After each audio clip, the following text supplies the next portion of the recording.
Whoa. It's the illusion reporting from somewhere on spaceship Earth for Sober Wednesday, dude. Back to back, dude. We're getting back into the rhythm of this whole thing. Sober Wednesday, a 52 minutes dedicated to those who suffer, to offer a solution. So the whole point behind this hour or 52 minutes is that lots of people are suffering. In fact, I would argue that everybody's suffering at some point along the way at various moments, but they don't really know what to do about it, dude. And so because they don't really know what to do about it, they continue to suffer. And when you continue to suffer, that's sort of an like unbearable situation. So you begin to add something to alleviate the suffering, whether that be drugs, alcohol, pizza, cookies, weird sexual encounters, pornography, cigarettes, shopping. The list is pretty long of what it could be that you're feeling to using to mask your discomfort. So we like to take discomfort on the chin and run headlong into it, which is the first part of the solution. So I forgot. It's serenity prayer.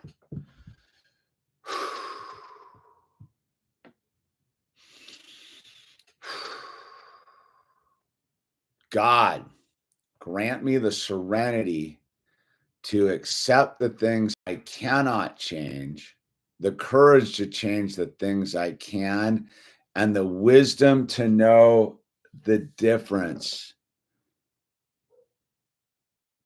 All right, dude. All right, so we got the trainer Charlie, dude. 7 years clean, dude. Good for you, Charlie, the trainer, dude. Solid, dude.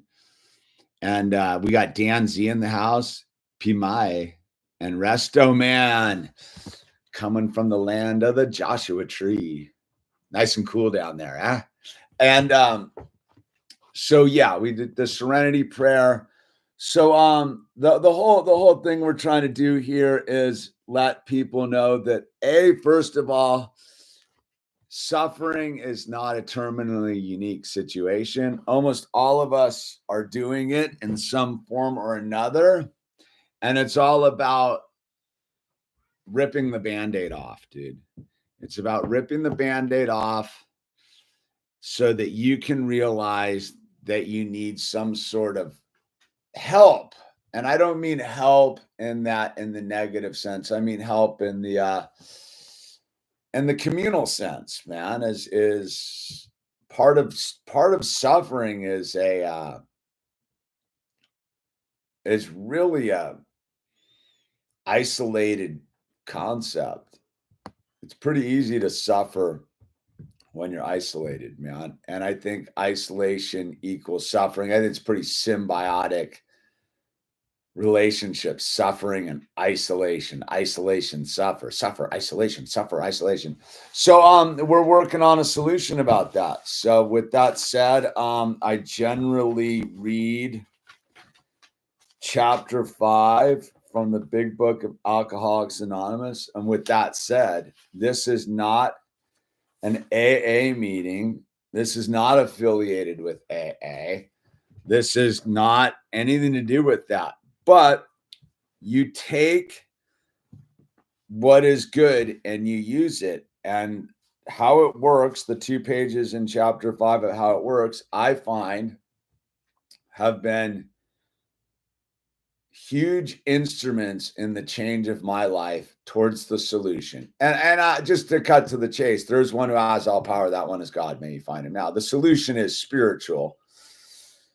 And the goal is to get you past this lower dimensional using stuff to mask that truth, because the spiritual condition is painful to get to.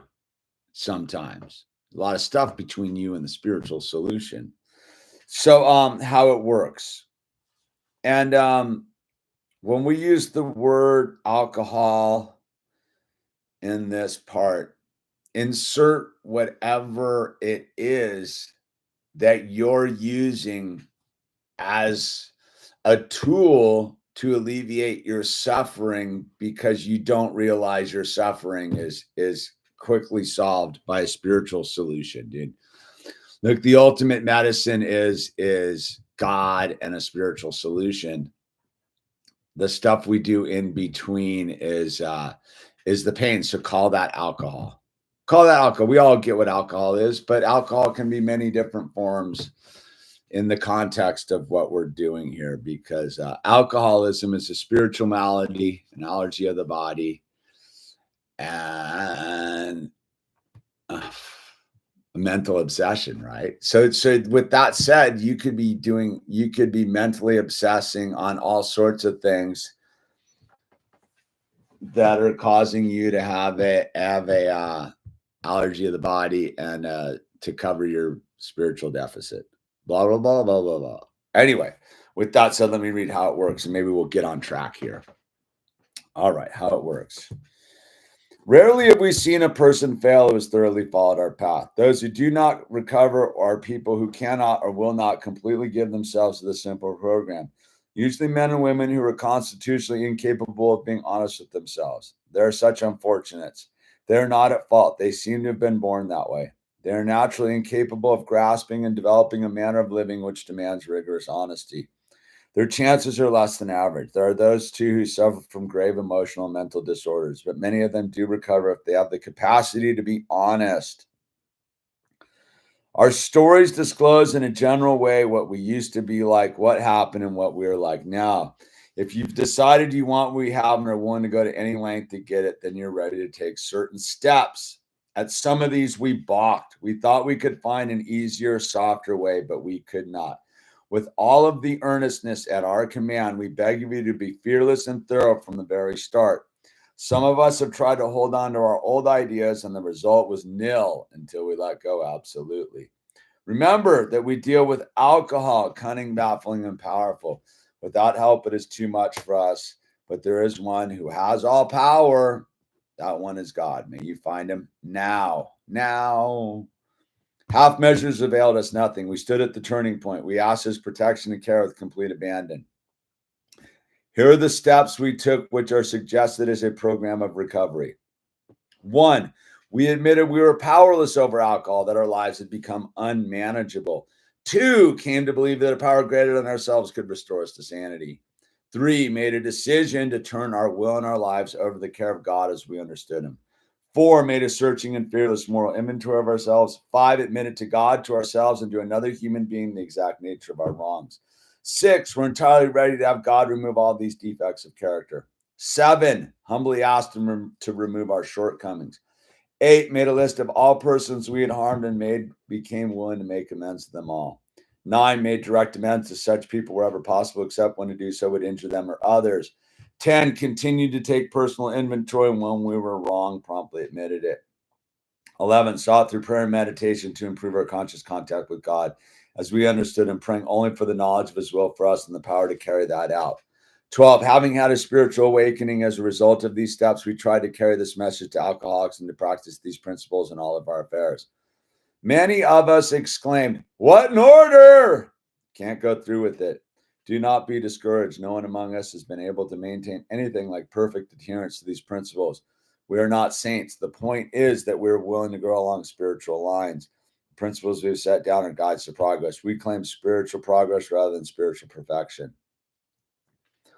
Our description of the alcoholic, the chapter of the agnostic, and our personal adventures before and after make clear 3 pertinent ideas. A, that we were alcoholic and could not manage our own lives. B, that probably no human power could have relieved our alcoholism. And C, that God could and would if he were sought. There you have it, man. I mean, there it is. There's the pattern. There's the path. There's the way to achieve a spiritual condition as a result of these steps. What is that, dude? Let me get that right. Having had a spiritual awakening as a result of these steps, we try to carry this message to alcoholics and to practice these principles in all of our affairs. Well, there you have it, dude. So we stood at the turning point, man. You know, man, I don't think I would have maintained like physical sobriety. Like there's physical sobriety, right? Not putting any alcohol or drugs or stuff into the body, right? And then there's mental sobriety, which is not obsessing over it, right? No, I'm not. I don't think about it. I don't really trip on it. I don't care what other people really do. It's all good, man. And then there's the emotional part of it, which is knowing that's all fake. The emotions are all fake, and there is only God, and God's got it covered, and it's only due to the my own emotional state that allows my mental state to fall apart, which ultimately affects my physical understanding, right? So it all comes from God first, right? And again, whatever that is for you, dude, like that's for you to figure out, man. That's not what we're here to do. We're here to just let you know there is a path towards a way to live your life that isn't dependent upon pizzas, six packs, bottles of Jack Daniels, weird people that you're sleeping with, crack cocaine, LSD, trips down to the jungles with sketchy dudes, and all of that kind of stuff, dude. There is a path. And so when I think about it, right, the first part of it, the physical thing was super difficult in the beginning, right? It was pretty hard to like just not fill the void with drugs and alcohol. Your body's dependent upon it because you've been poisoning your body so long it wants its poison, and you're just used to the effect and all that kind of stuff. And it's just a natural muscle, dude. It's just going to the market and buying the 12 pack is like memory muscle. Like, what do? I don't know. I go to the market and buy beer. Like, that's what I do. That's what I do at the market. Like, that's what I do at this time of day type of thing, right? So you got to break all that sort of stuff. And it's sort of difficult in the beginning. In fact, it's like combat, but you get enough of that under your belt, and you start to feel better, right? You start to feel totally better with your physical state of being, and then you work on the obsession part, man. The thinking that you need it to solve your problem, whether that be a you just won the lottery or you just crashed the car, whatever it is just you just take life on life's terms, man. So I think if I was in the beginning of sobriety, man, and those two dudes in front of the liquor store, Joe and Dave, and the people I got sober with, if they had told me that everything in life moving forward is going to be super comfortable, super easy, and it's gravy, dude, I would have never pulled it this far. And that's what I'll tell you is sobriety is about the difficulty. It's not about the easy part, man. The easy part, that's just easy, dude. Like it's easy to be sober. I don't want to say it. I don't want to downplay the difficulty of like everything going your way sobriety, because I think you almost forget how dark it can get. But what I'm getting at is when you're finger popping through life and it's all going your way, it's pretty easy. You know, it's the bills are paid, everything's shiny and rad, and the sunsets are beautiful, and the the waves are perfect and the snowfall is perfect and the grass is green and all that kind of stuff. But that's not really what sobriety really is. Sobriety is like overwhelmed by the realities of life and not falling victim to that situation, right? Is there's not enough money in the account, the stack of bills is high, the people in my life aren't doing well, the car's got a flat tire, dude, I don't know, the IRS, the whatever, dude, I'm sick, health, blah blah blah. Just the list of things that go on are almost the path you have to operate in. And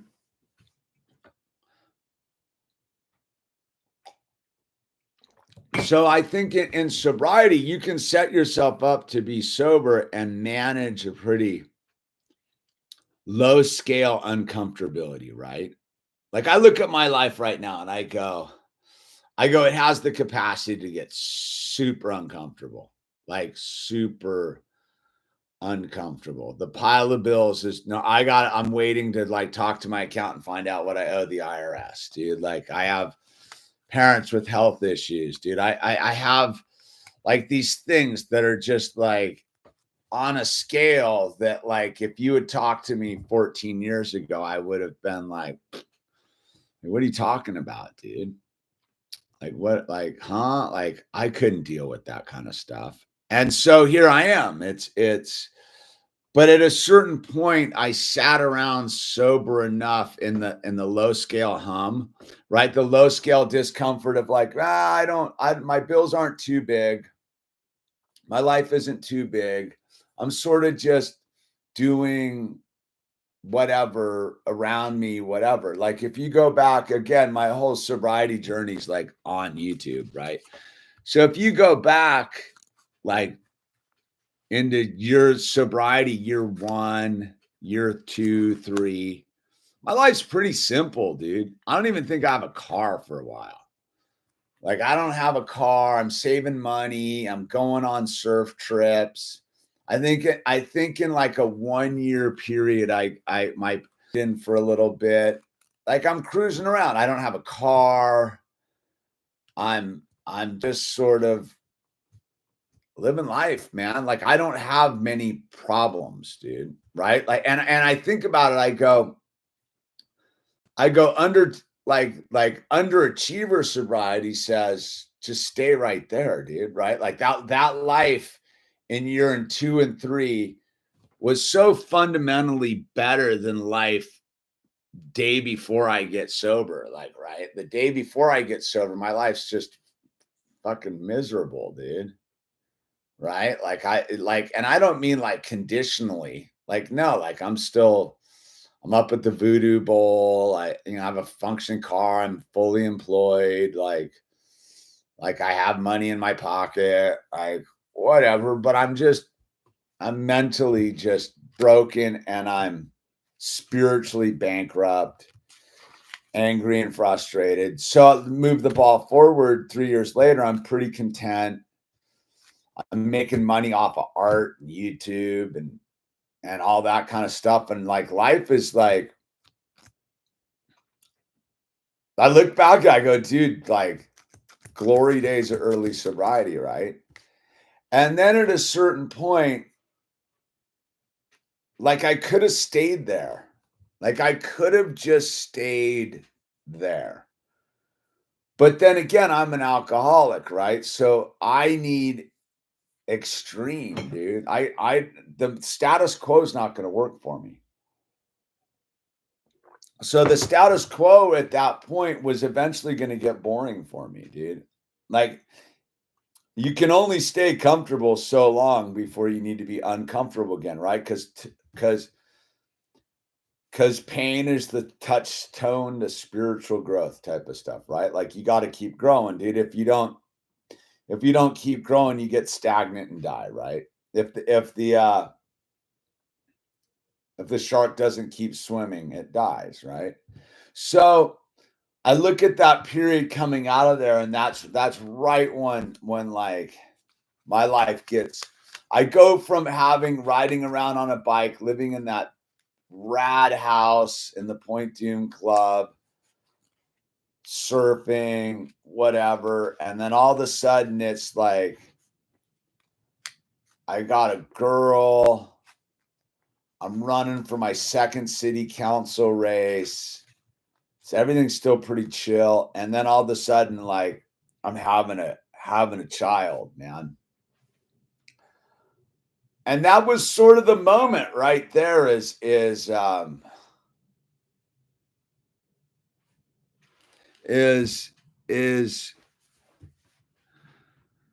right there was do you stay in the status quo or are you all in, man? And I remember being all in. It was the unknown, man.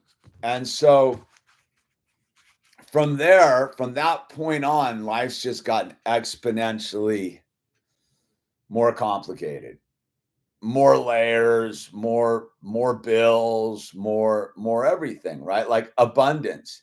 Like that's what I think. I think abundance is this word that people use to be like it's a good thing. And I've come to understand that abundance is a dual-edged sword, dude. You can have I got an abundance of bills, dude, right? Like I got an abundance of them. But I have the spiritual mental capacity to like put that in a box and deal with it. I'm super organized about it. It doesn't really freak me out too much. I kind of have a super program about it, right? I got a program about it. So that kind of abundance is scalable and manageable because when I got here, dude, I didn't have any bills, right? And so I don't fear the mailbox. I don't fear the bills. They're just part of the operating expenses of the abundance. And so like I get to thinking like this is like a weird example, but it'll make sense. It's like I have an abundance of eggplant right now, right? Like I have so much eggplant. And like eggplant's not an easy thing to store. It's not like potatoes, where I can just put them in the cellar and keep them. It's not like they're just not like one of those type of things. Like when you think of eggplant, like yeah, you're like, Rat, I'll have some eggplant parmy, or I'll have some eggplant, dude. But it's not something you're like, oh yeah, this is a staple, dude. Like I want eggplant every day. It's just not like that. But now I got more eggplant. I can't even give it away. Like I have so much of it growing in my garden, I can't like give it away quick enough, right? And it's like people only want so much eggplant, right? And so I think of it, I think the eggplant is sort of like a prime example of that. Like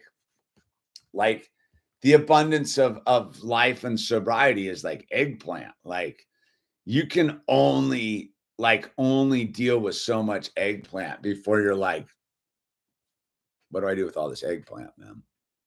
And and that's where it has the ability to turn. Like this weird thing where like everything's sort of going your way. And then it just becomes too much. It's like too much, dude, because I'm an alcoholic, right? And growing is not easy, dude. It requires new tools, new perceptions, new understandings of the reality you're at. So I look back on the beginning of the thing, and the one thing I had going for me is I never thought no one ever told me it was going to be easy. No one ever came to me in early sobriety and were like, dude, it's going to be easy, bro. I was just assured it was going to be tricky and difficult, but it was going to be okay. And that's where I'm at, right? Like life is generally today, life's fantastic. Like super, super like good. Am I slightly edgy? Yeah, a little bit. I'm always a little bit slightly edgy, dude. Am I spiritually uncomfortable right now? No. I'm not. If you had talked to me a month ago, I was spiritually uncomfortable. Today I'm feeling pretty spiritually good, but I look at the weird thing situation of eggplants. An abundance of eggplants does not translate into an abundance of alleviating other issues, right? That are over there that are like have the ability to like creep in on your head, right? Like the bills, dude. Like we all got them. Like health. Like I've been trying to get healthy again. And not that I'm unhealthy, but just trying to be like 55 and like ready to rock and roll, dude, if you know what I mean. Ready to conquer the terrain as it arrives. And I realized the deficit, right? But again, I don't really know what I'm getting at on a certain level at all. I couldn't even tell you what this has to do with. I think I'm just a dude who's 14 and a half years sober. And I want to tell someone who might be 14 seconds away from being sober, or 14 seconds into sobriety, or 14 days into sobriety, that it's worth it, man. That on this side of it, it's worth it. Life's a motherfucker, man. The life down here, it's tough, dude. But the sobriety gives me a capacity to be uncomfortable and not self-destruct. And that's something I didn't have prior to sobriety. I didn't have the prior to be in the uncomfortability of life and deal with it, right? So I just didn't make myself comfortable. Like that was in prior to sobriety, my answer to being uncomfortable was just not to be comfortable, like just a permanent state of discomfort, right? Was never to really like achieve too much. I can't mess up too bad and lose it all, right? Like I can't torpedo a family if I don't have one. I can't torpedo a relationship if I don't have one. I can't lose it all if I don't have anything, dude. I can't, so there was a level of permanent discomfort. And so now I live on the other side where like life is fairly comfortable, which makes it super uncomfortable, if that makes any sense. Like I was sitting here up at my little ranch the other day doing something, stressing about bills and all sorts of peripheral issues and responsibilities and where I'm in life and this and that. And I was sitting there and I was like, whoa, man, like this is a complex reality for someone who went out of their way to make sure they didn't have anything to lose. Now I have everything to lose, dude, right? Like, and I don't mean just like on just like my own sanity, dude. I could easily lose. I could just and I don't think I was that sane like 2 months ago. I think I was rather crazy, dude. I think my mental condition due to my lack of spiritual wellness had begun to make me a little bit crazy, which allowed my like physical condition to sort of get like put in last place, and the snowball towards to the end or towards the destruction was there, man. So I sit here and you try to like you regroup, right? You pull a regroup and you're like, okay, like what is it that it is? And it's sort of this thing of like everything's gonna be okay. And when I hear everything's gonna be okay, I don't hear it as like everything is okay. Like everything's gonna be okay. And why I say that is if I take a moment to look at 14 years of sobriety, right? I have nothing but proof that it's all gonna be okay. From the first day I decided or God intervened or however you want to put it, my journey in sobriety has been always climbing but always getting knocked down and then climbing up and but never the low points have never gotten lower than the previous low points, right? I've been through fires, marital issues, all sorts of stuff, right? And so you end up at this point in it where you're looking around and you go, it's okay to be uncomfortable. It's okay to like want to preserve your status quo, right? It's okay. It's okay to want to like exist in a comfortable place. It's okay to know that comfortable place is temporary and that like you kind of got to take advantage of it while you're in it, man. So what I guess I would tell that early sober person is it ain't easy, man. But none of it is, dude. And anyone who's selling you that it's easy, this life thing, is scamming you, dude. There's no 1000xing this out of the thing. Like the hustlers out there will tell you that everything can be like just peaches, dude.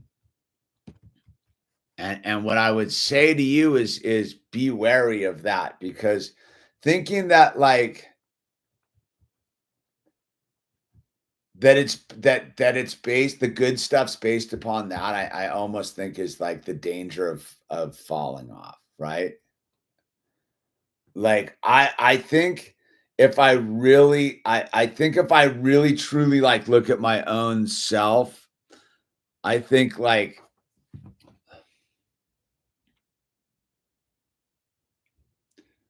comfort is my biggest fear. So and therefore self-sabotage is a constant reality, and self-neglect is a common reality. And so it's getting back to the simplicity. Oh, there's one who has all power. That one is God. May you find him now. I don't know. I'm just sort of rambling in a weird direction. I don't really know. So let me read the let me see. Comfort is not a promise. That is truth. That. And I've I've tried to sell the idea when life is going good. And so life's a roller coaster, but you're down if you don't swim up. Yeah, it's that weird thing of swimming, of like when when it's sort like, I think the hardest part is in sobriety is when it's all going your way. I really do. Like, I know that's sort of convoluted after what I've just said, but I do find that like that, and that's what I meant about like sort of status quo sobriety. I remember I think Owl was a year or so, and I was going to some status quo sobriety meetings, some AA meetings with a bunch of old timers, and they just sort of settled into their lifestyle, and it wasn't it wasn't poor, but it wasn't abundant. It was just sober. I'm sober and I'm sober. And I remember sitting around, I needed it for a while. I remember sitting around there for a certain part of it and being like, yeah, that's not going to work for me, dude. I need more out of life than status quo. I'm not a status quo guy, right? That's not going to work for me. And for some people it does, dude. So it's that thing, you got to get out on the limb, dude. And I think if I look at my own condition lately over the last 6 months, I think I've been fighting that. Like fighting that concept of sort of status quo in my own plateau. Like knowing that I need to push the envelope up, right? Knowing that I need to climb up, but knowing in order to climb up, I'm going to have to take a dip. And not really knowing at this stage of the game what a dip really looks like anymore. Like it was pretty easy. Like early sobriety was like the dip was like, I remember like when the engine of my truck blew up, like 3 months into sobriety. Okay. I remember my spiritual advisor being like, that's just God wanting you to have a new car, dude. And I'm being like, yeah, okay. But yeah, that I remember that was like easy to deal with because like life wasn't very complicated, dude. I just rode a bike and took the bus and went to work, dude. Like it wasn't like a huge, like fundamental part of like, I'm like nowadays, like I'm like way up, like my whole life is dependent upon like, I mean, it's not, but you get what I'm saying. It's like, there's like a lot of moving parts where that wouldn't be so easily like handled. Like it would be a giant, whoa moment. And so I look at it now is like, I don't know what the whammies are that are up ahead. And I don't think I ever really did in sobriety, but what I'm saying is they were sort of in like a basic box of like problems because my life was sort of small at that point. Like there wasn't much that could go wrong, but what would go wrong would be kind of like big and catastrophic in the sense of the small scale of it now. So now I sort of look at life and I go, whoa, dude, there's so many plates spinning and all the plates are sort of like big deals, right? Wives and a wife, children, farm animals, farm. Like today I fully spaced and left the hose on, dude. Like, yeah, like you burn up your pump, dude. Like I'm constantly like, I got so many like balls I have to like keep tuned up because like, yeah, you burn up your pump out here to your well. I mean, you're SOL, dude. And so that's what I'm getting at. So like, I'm sort of at that interesting point where like I've kind of regrouped and I'm getting ready to be uncomfortable in a way that like I was sort of been dreading for a while. And so I was staying in the status quo of it. Like just, if I just stay status quo, life won't get complicated, dude. And so, dude, what? It's not about Legos. Look at this. Look at the stuff Mom found at the beach for me. Why are you interrupting me, dude? A crystal seashell and a bunch of sea glass. That's super cool, dude. Right. I know, but that you could have waited like 10 more minutes, dude. I'll stop interrupting, but 10 minutes? Yeah, dude. And I got to go do the stuff in the garden, man. And don't you feel like you're getting dry spiritually when you don't go to meetings for a while? What do you do for? I don't listen, man. Like I think there's like the meetings thing, Orchard is like this.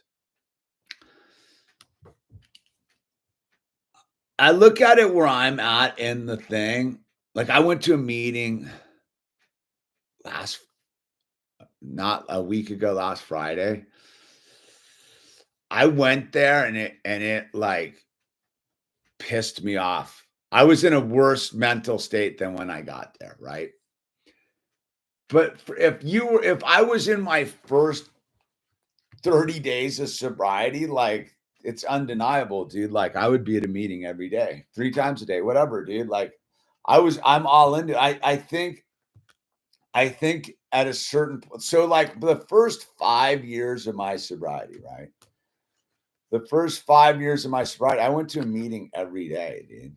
And I loved it. I went to it, I did it, I was all into it. It worked when I take it super serious. And then life got busy, right? And so I had to kind of find a schedule and sort of get a rhythm. And that's when I didn't go to meetings for a while. And it got me into it got me like crispy and dry and the whole thing. And then I kind of jumped back into it and the thing. And so now I look at it where I'm out and like in my own like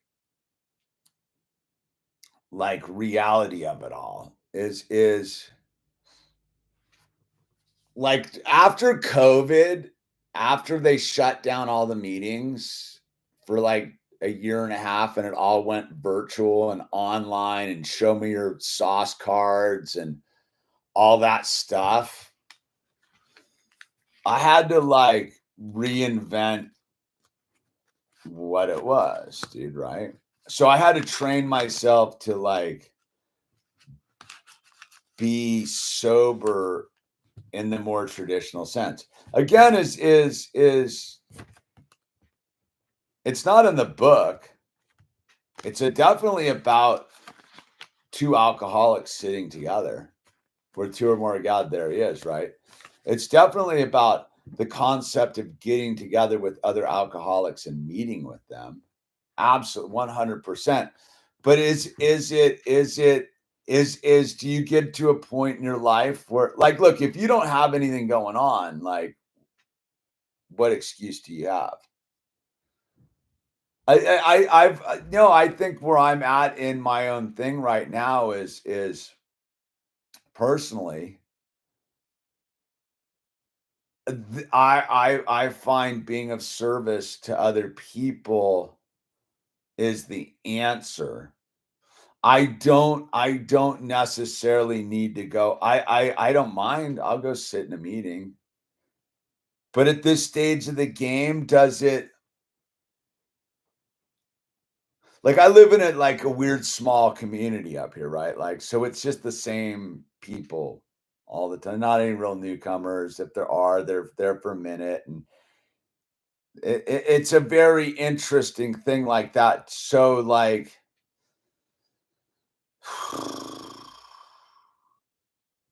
I find that like all right, for me personally, like I don't do meetings for social reasons, dude. I'm not going to meetings to make friends. I'm not really going to meetings to like I'm going to meetings in case there's a newcomer or just to occupy the chair for someone who needs to like have a meeting, right? But at the end of the day, like me personally, like I find that it leaves me in a situation where it's not really doing much for my reality in the sense of like, look, man, like as an alcoholic and a drunk and all that kind of stuff, like I'm fully aware of what it does. Like I go sit there and be like, yep, and this and that, But then when it comes to the thing, I think for me, it's right now. I speak more so about right now than yesterday or tomorrow. Is I find it like not filling what I need, if that makes sense. Which is why I'm doing this. Like I would, if you were to if you were right here, I'd say go to a meeting, dude. Like, I don't really have that, like, I'm not going to drink today type of issue, dude. Like, that's not even in my, like, that doesn't mean I'm not going to drink tomorrow. It's the thing of,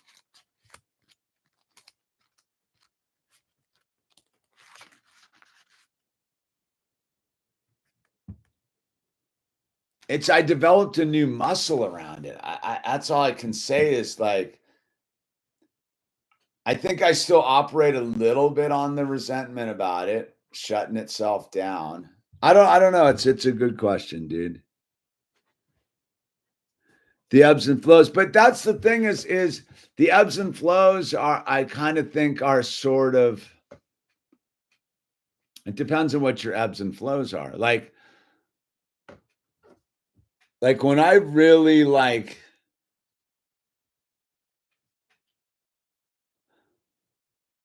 if I like, see, like, that's what I'm saying is on that thing. Would I ever tell, like, you have to kind of get to, all I know is people who stop going to meetings tend to, like, relapse and get drunk again. That's pretty standard. Was I sitting here today kind of like, is that why I do this on Wednesdays? Yeah, dude. I was like, let me flip this on and be of service in my own weird way about it all. Am I? No, but am I? Yes, totally. Would I have any reason? Would I even stop myself if I needed to? No. Would I recommend it for someone in the early stages of it? 100%. Like without a doubt, man, it works, dude. Like, that's what I mean is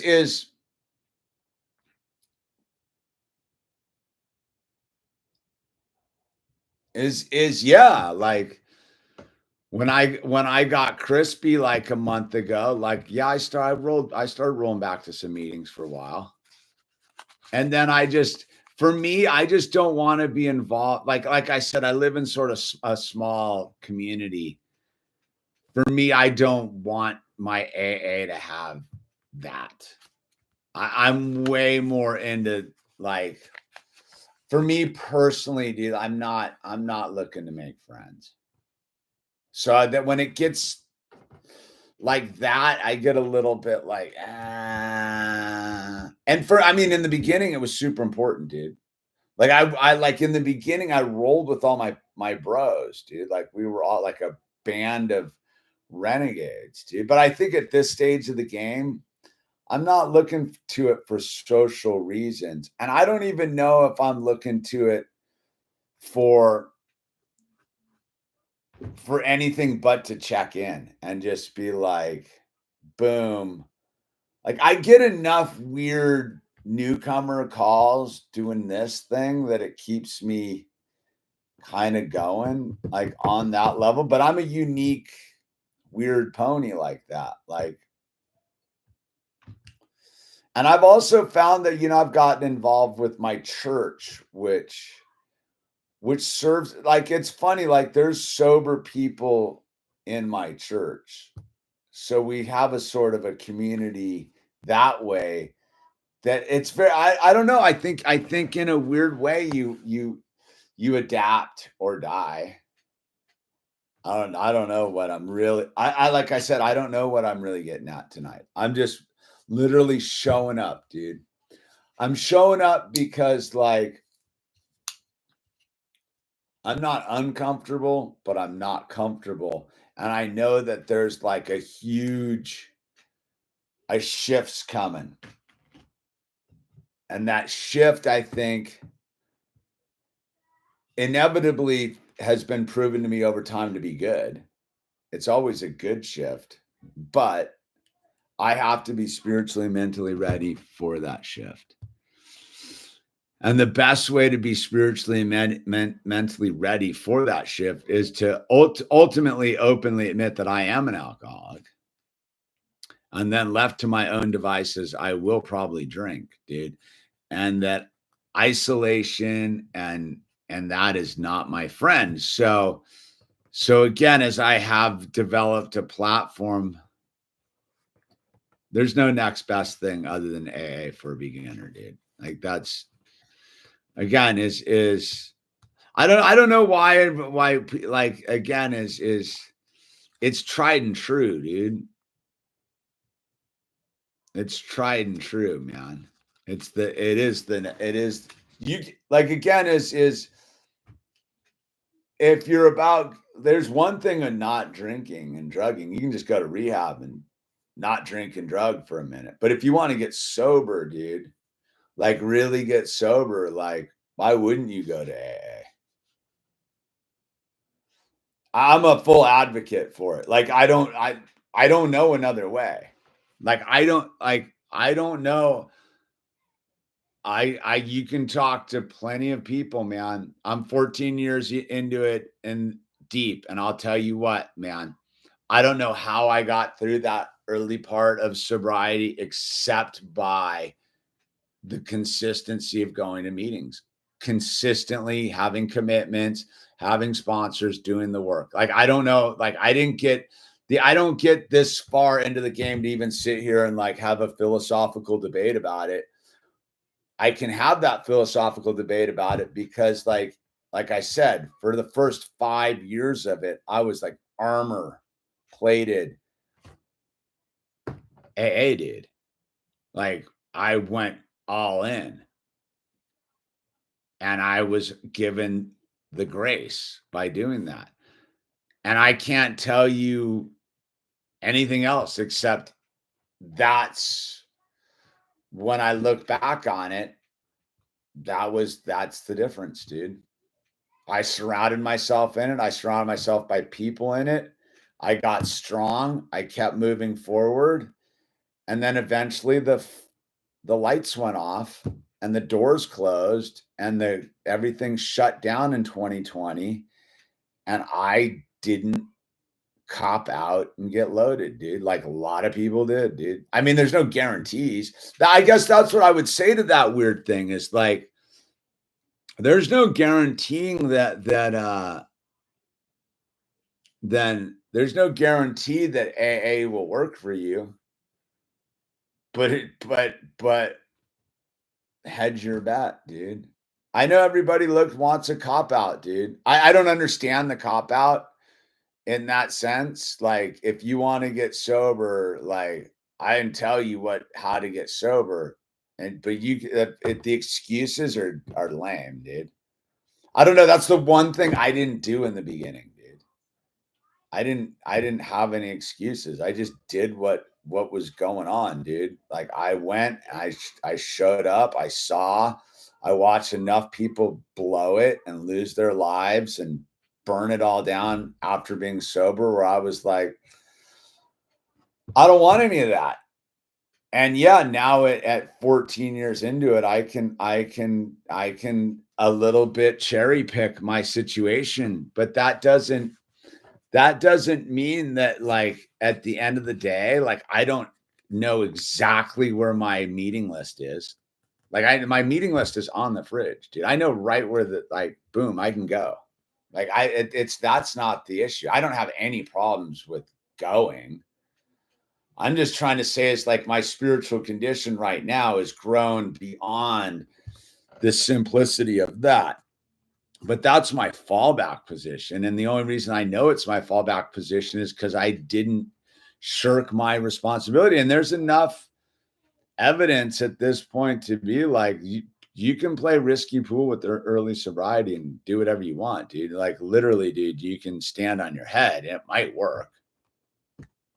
I don't know a lot of people who've gotten sober by standing on their heads, but I'm sure there's one. I guaranteed there's one dude or girl or something that stood on their head and it shook the change loose and they got sober, dude. But maybe they weren't an alcoholic either. Maybe they just drank too much. Again, is that's what I would say is it's not about drinking, dude, or drugging or eating pizzas or shoving cookies in your face. It's about the spiritual condition that's underneath that. And some people might be totally like not needing a spiritual condition. I don't know. I really can't speak for anyone else except myself. Is I've stayed sober. I did it by going to AA meetings and doing the work and getting the commitments and having a sponsor and sponsoring people and all the stuff you do that everyone tells you about. That's what I did. And here I am, dude. 14 years later, dude, with all the superficial stuff to prove that it works too, dude. Like, and that's what I'm getting at with ultimately the proof of that I can actually sit in a downturn spiritual condition and a downturn emotional condition and know exactly what I need to do to get out of that situation. And it's not drink or drug or wedge pizzas or sleep with strangers. It's to check in with myself and talk to another human being. And I read, we all have a phone full of people and doing that stuff. So I can, yeah, I'm a big believer in in AA and the 12 steps. I think it works. Look, you're talking to a dude who like professionally works in sobriety, whose wife professionally works in sobriety, and the odds of you staying sober without a super solid AA program are very unlikely. And I'll tell you, we work with people that have all the resources in the world. So like that's not the problem. The problem is the inability to commit to the path. And that's it. It's a path. And it says it right in the thing to on our way out the door. Rarely have we seen a person fail who has thoroughly followed our path. So if you want to fail, don't follow our path. Go do something else, dude. You can get hustled on the internet all day long by charlatans. Yeah, dude. But again, it's if it was about not drinking, I wouldn't have stayed sober, dude. It's about something much bigger, much deeper, and much grander than that. So anyway, with that said, I went over the thing, and I got chores to go do, and we will go.